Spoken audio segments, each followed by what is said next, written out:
ஒரு விவேக் அண்ணனுடைய காமெடி பார்த்தேன். ஒரு பெரியவர் உட்கார்ந்து இருப்பார், அண்ணன் விவேக். அவர் ஒரு போர்டுல எழுதுவார், ஆ அண்ணே தெரியுதா, தெரியல. ஆ பெருசா எழுதுவார், பெருசு தெரியுதா, தெரியல.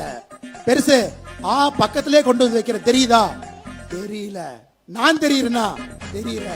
போர்டு தெரியுதா, தெரியுது.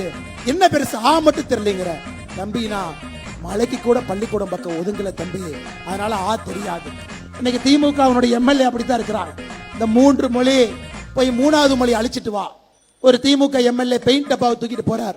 எதுனே 3வது மொழி 1 2 3 3வது மொழி அழின்னு ஆங்கிலத்தை அழிச்சிட்டு வர்றார். இன்னைக்கு இதுதான் இந்த மாதிரி முறையில வந்த திமுகவுடைய தொண்டை எப்படி இருப்பான் பாரு. 3வது மொழின்னு இங்கிலீஷ் அழிச்சதுக்கு அப்புறம் சொல்றான், பெருசு அது 2வது மொழி மாதிரி தெரியுது, ஹிந்தி மேல இருக்குது, அதை அழி.